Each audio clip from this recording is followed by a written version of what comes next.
Hey everyone, today I'm joined by Cam Martinez. Cam is a high-level operator, strategist, and the embedded leader agencies and teams call when they're ready to get serious about execution. I brought Cam on because a lot of agency founders say they need ops help, and I use air quotes in that, but they don't know what great actually looks like. Cam breaks down what separates true operators from task takers, how to build trust quickly, and why clarity and autonomy matter more than micromanagement. In this episode, we discuss what separates an operator from a task taker, why strategy isn't just the visionary's job, what to give an operator so they can move fast, and more.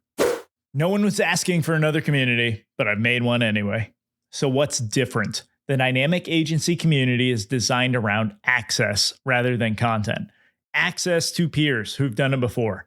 Access to experts who've designed solutions, access to resources that have been battle tested.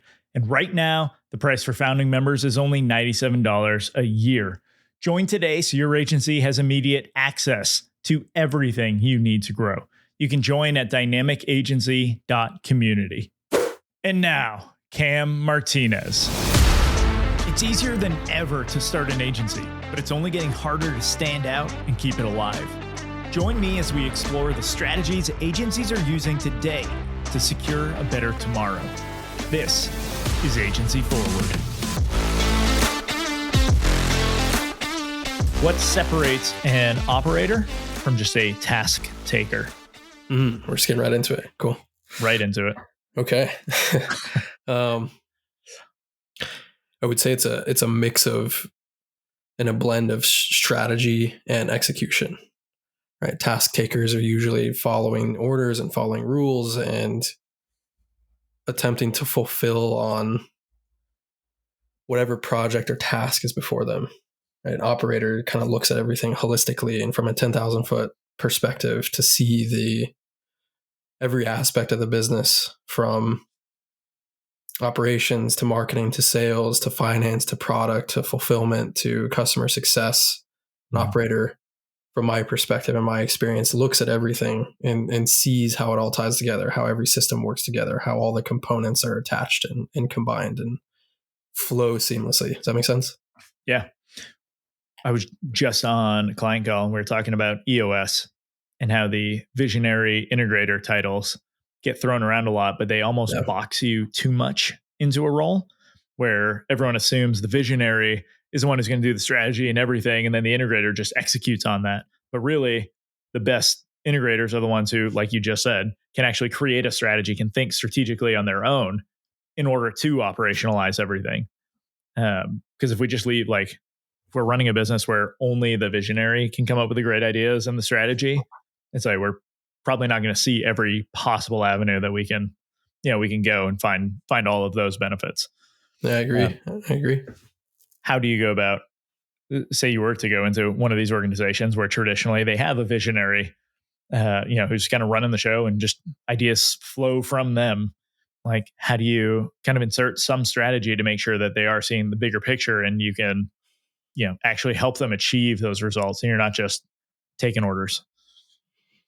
Yeah. Well, first it's having an understanding of what strategy actually looks like and actually means, and having the skill set and ability to, and really the willingness to look at a business for all of its parts, not just the one singular thing you're focused on. So that's I think the first step is actually having a willingness to learn what strategy in business looks like, and experimenting with different modalities, I guess, or sets of curriculum out there. There are a lot of different, EOS is a great example of a certain type of framework or strategy for moving a business forward in whatever way that looks like. Mm-hmm.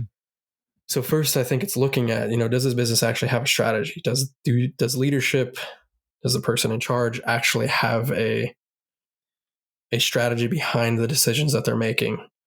I think this gets conflated a lot because a lot of people want to go into a business and implement strategy, right? And that's become a really popular thing to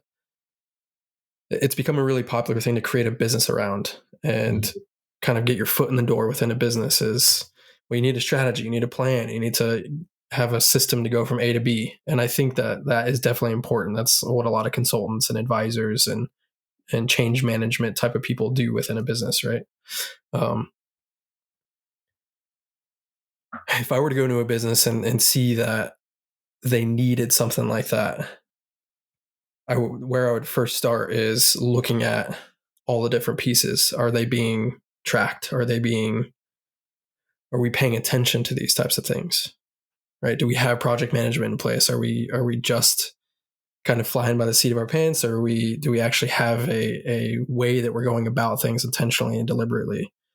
Especially, I see a lot of agencies kind of just throw things together, right? They've taken a course, or they've watched some YouTube videos, and they've learned a little bit about marketing and content, and have learned how to sell their specific thing.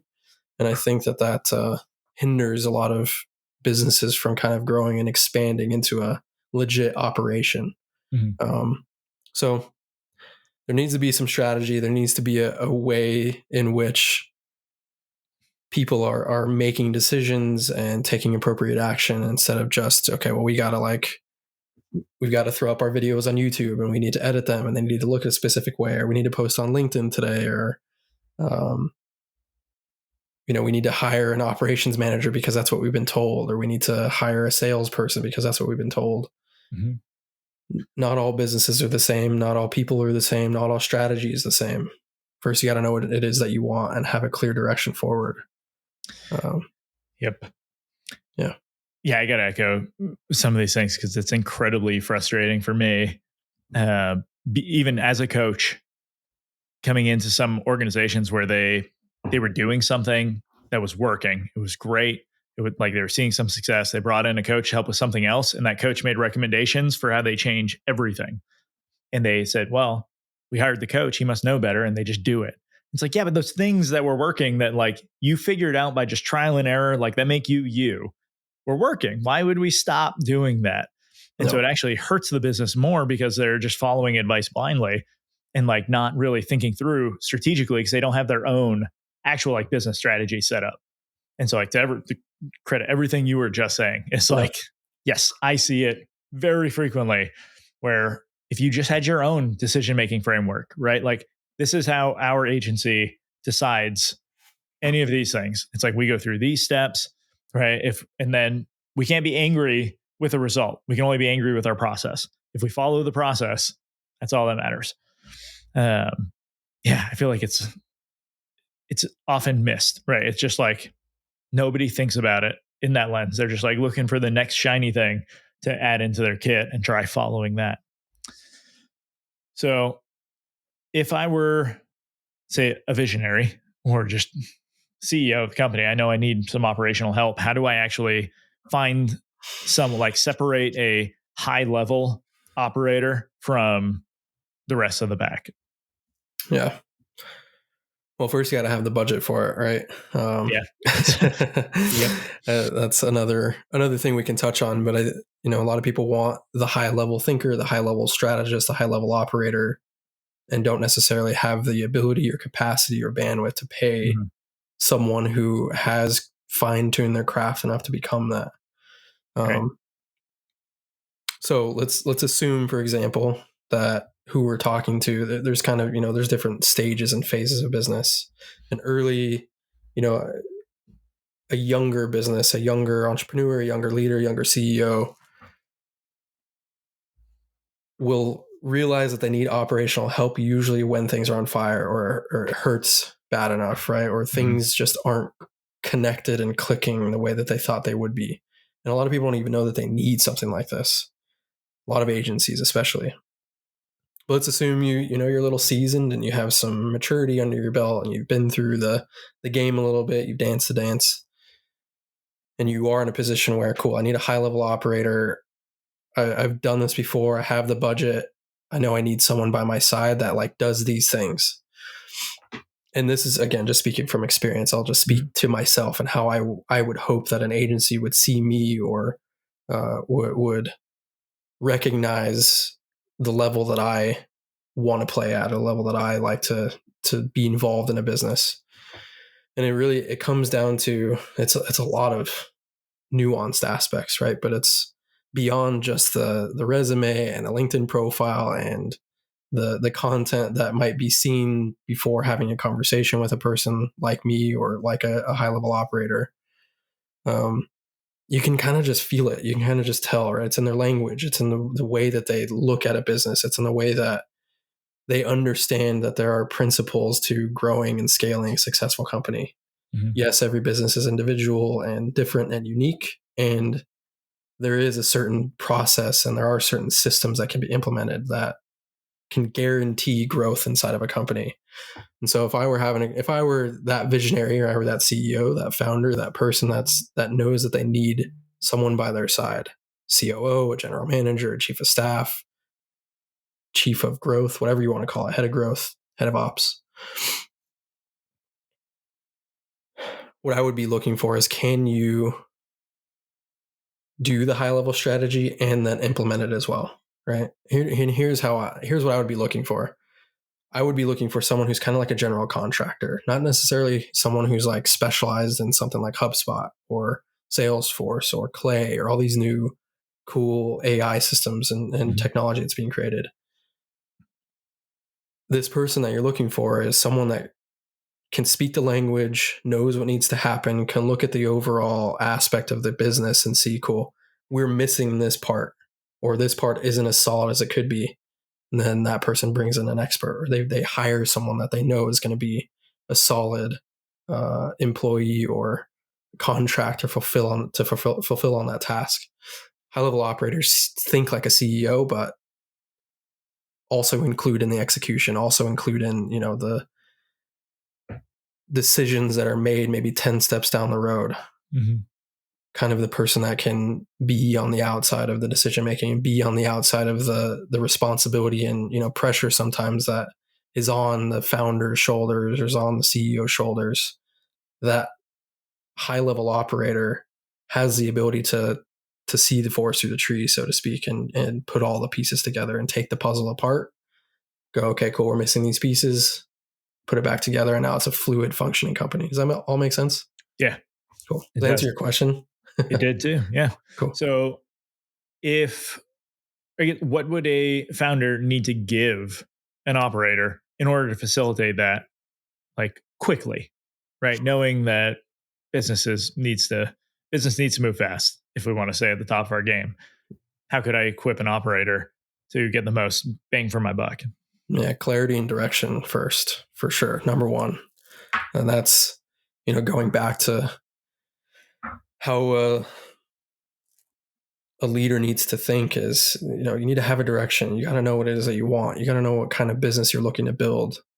You got to know what lane that you're in. Mm-hmm. And then you got to be able to give that person clarity and direction and then autonomy to go build it. You got to trust that this person that you've brought in or hired to do the thing that you might not necessarily want to do or know how to do or care about doing will do their job well. It's a little bit of, cool, this person has the experience, they're seasoned, they are speaking the right language, they're saying all the things I want to hear. Trust that they will implement it. And this is, this is a fear that a lot of leaders have is, cool, you're saying all the right things, you seem to be the right person, how do I know you're actually going to do what it is that I want you to do?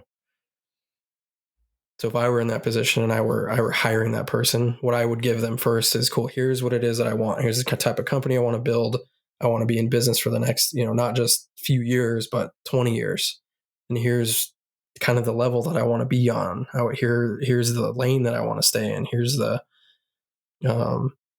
are the companies in which, I kind of want to be like, or using other businesses as a point of reference for where it is that I'm going. Well, once someone like me knows that, cool, if I know that you want to go from, $1 million to 10 and you want to do it fairly quickly, and, you might want an Inc. 5000 award. You want like a best places to work award. You want to be recognized for the product that you're building, and you want to, have those milestones and achievements under your belt.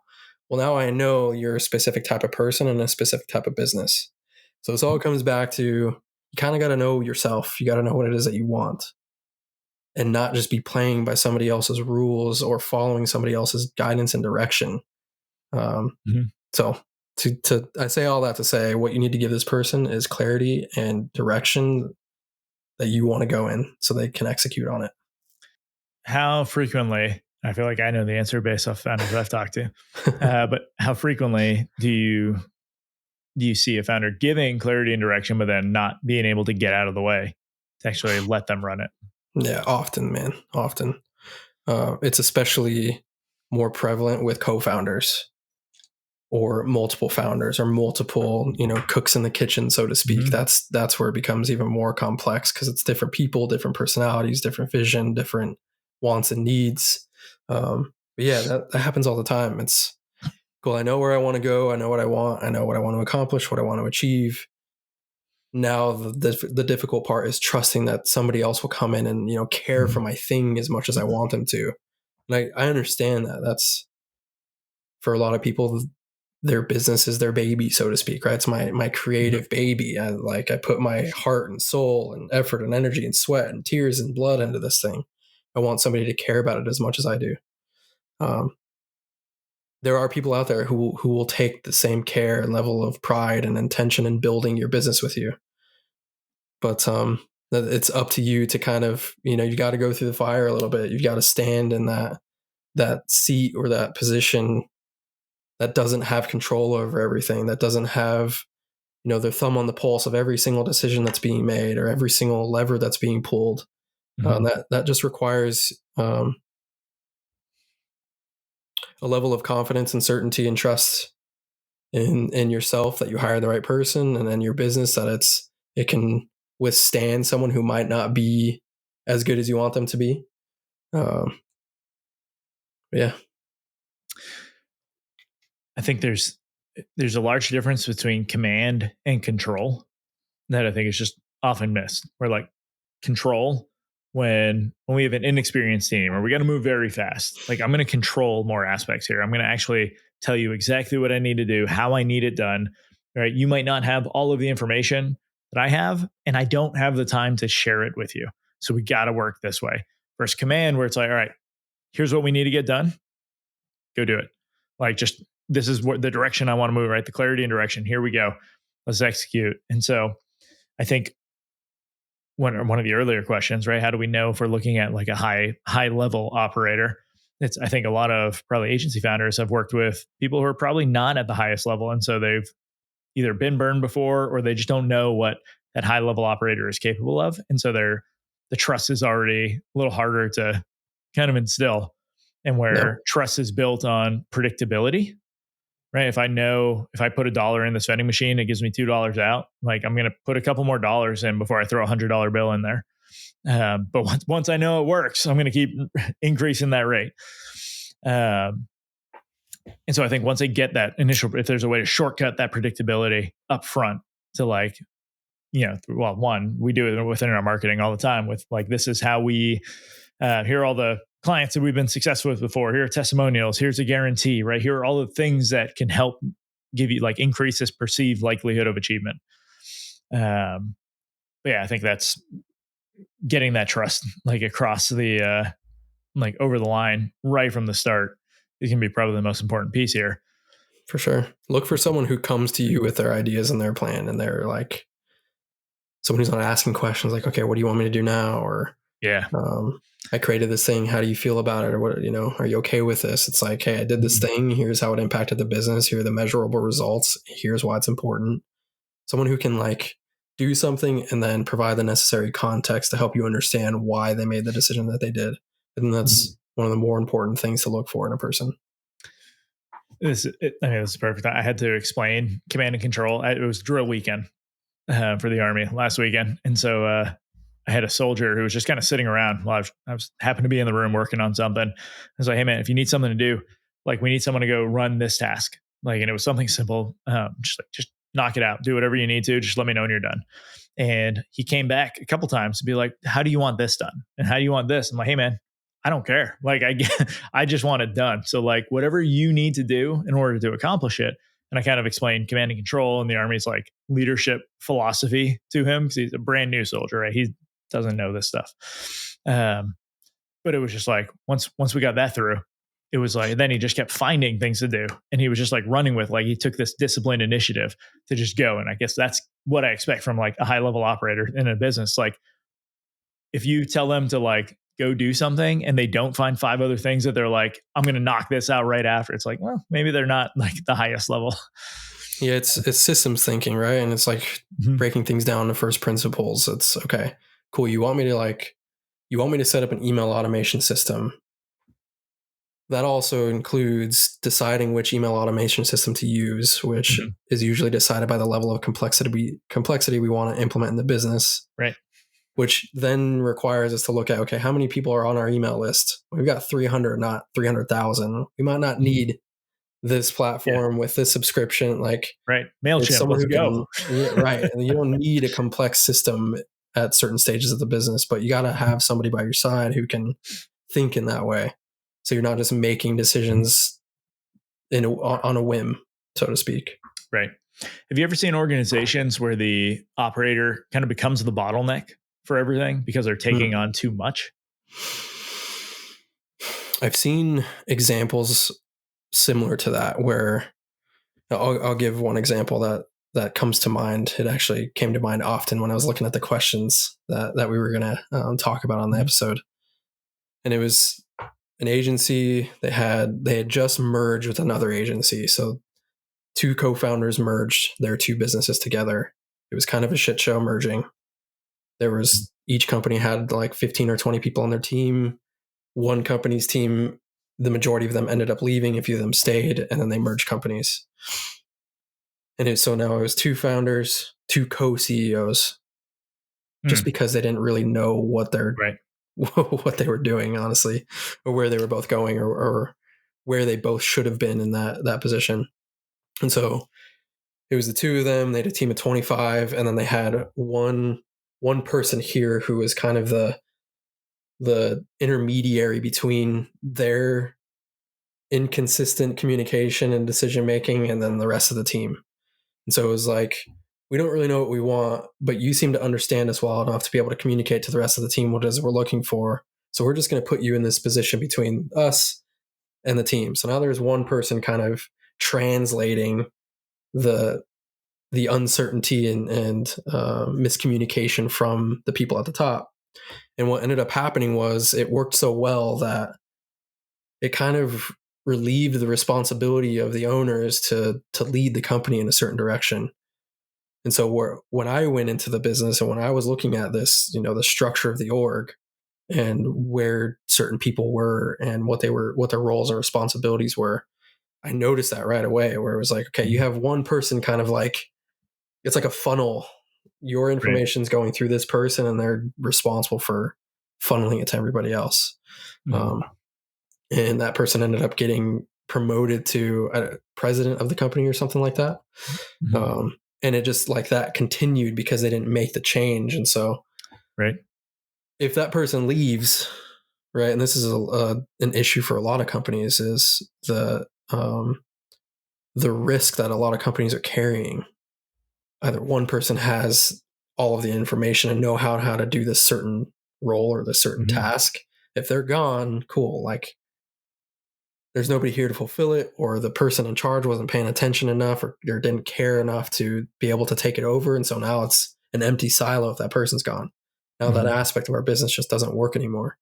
And I see that often, right? Where high-level operators or people in executive leadership decision-making positions carry a lot of the load, and it's not either delegated well enough or dispersed well enough or documented well enough. So if they were to leave, now the business is kind of screwed. So yeah, I absolutely see that all the time. So shift gears a bit, because I think this one could be helpful for the audience. Like, what's your system as like a higher level operator for just getting shit done?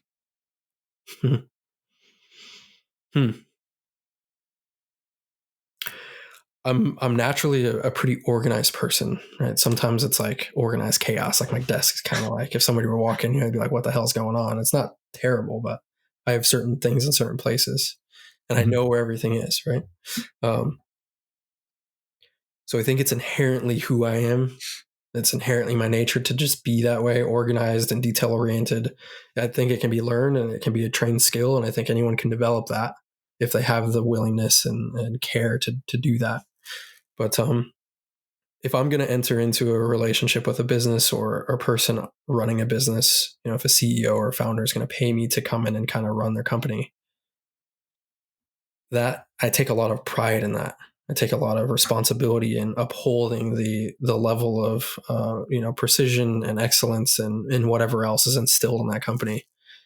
And usually what that looks like is I need to have, me personally, I need to have my thumb on the pulse of everything. I want to know what is happening in the marketing. I want to know what's happening with sales. I want to know what's happening with client fulfillment. I want to know what's happening with customer success. And I want to know what's happening with customer support and product development and design and creation, all that. So first I start out I want to understand how the business works, not just one department or one aspect of it. And I don't need to get too detailed, right? Like if we're talking about a software here, I don't need to be the person that knows how to, connect all the API systems and then tie it all together through different automation. I don't need to be that level of expert. I just want to know how it all works and be able to speak the language and see how it all connects, so that if something isn't working, I'm kind of like a maintenance man in that way. If it were like a machine inside of a manufacturing company, I want to know how the product actually works. So if something breaks, okay, cool, I can just like replace the chain or like oil this part of the machine so that it starts to work again. But in terms of system, to get actually like practical and tangible here, instead of speaking in generalities, I've got to have a project management system for myself. I use Asana personally because it's simple, it's easy. Trello's another great, simple, easy one. If you want to get complex, there's ClickUp and things like that. I'm constantly writing things down. My journal's over there on the floor, but constantly writing things down. I have my ideas in different places. Currently, most of it lives in ChatGPT. It used to live in Obsidian. Before that, it was Workflowy. So I need a place to document my thoughts. I need a place to kind of work out my thinking around something and ask questions and then give specific answers so I can work things out. But, am I still here? Yep, we're good. Okay, cool. A connection unstable message just popped up. Yeah. So I need to have a place where things live that I know, like, okay, I can revert back to my to-do list, or it's also just how my brain works, right? Like I know that, cool, I've got to respond to Chris. I know I need to get back to him. So I'm just going to give him a reaction, let him know I saw this. But I have all these other things I need to respond to, all these messages on LinkedIn or Slack's going off, or I have emails I need to respond to. So it's dispersed in a way. I don't do well with like a one system type of thing. I know some people like to do that. I have my Apple Notes. I've got my running tally of to-do lists. I know that I've got to get things done. I know what conversations I need to get back to. I know that. And to sum it all up, instead of getting off track here, the easiest way I found to keep track of what it is that I need to do is the 80-20 rule. What are the 3 things I need to do every single day to know that I can lay my head down on my pillow at night and know that I did a good job? At certain points in my life, that was cool. I want to create one piece of content today. I want to have my LinkedIn inbox fully answered, and maybe like write a LinkedIn collaborative article today. So I know that I'm producing work, I'm putting things out there, I'm getting my work out in the world. At other times, it's been like, quiet. If I just get these things done, answer my emails, write a piece of content, and follow up with somebody today, then I know, cool, I'm moving towards an outcome. I'm moving towards a goal that I have. And that keeps it really simple and easy for me to keep track of the things that are important, instead of like a big backlog of all these things that I got to do. I know I'm going to do these 3 things every single day. And if I get to other things, that's just a bonus. So long-winded way to say that's how I go about it.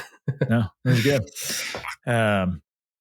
2 questions as we wrap up here. The first being, what book do you recommend every agency owner should read?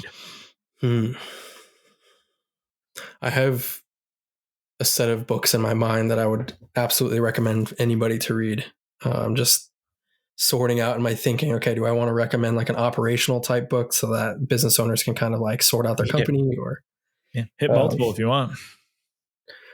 Well, I don't know if any listeners actually like take down the list and say, oh, I'm going to go get that book. But like I write them down and then I go make sure to read them if I haven't already. So, well, anything by Lex Disney. Operational Physics is a wonderful book. He has a book called Design to Scale. That's kind of like the magnum opus and Bible for scaling companies, to me anyway.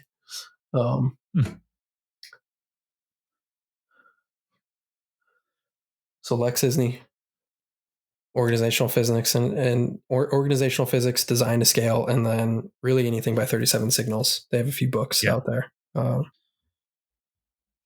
Awesome. I have not heard of organizational physics. So new one on the list to be read. The pile is ever growing. Last question. Where can people find you? LinkedIn, Twitter, Instagram, YouTube. Kensho Cam is my handle everywhere. KENSHO Cam. Reach out and say what's up. Thanks for having me, man. That's the show, everyone. You can leave a rating and review, or you can do something that benefits you. Click the link in the show notes to subscribe to Agency Forward on Substack. You'll get weekly content, resources, and links from around the internet to help you drive your agency forward.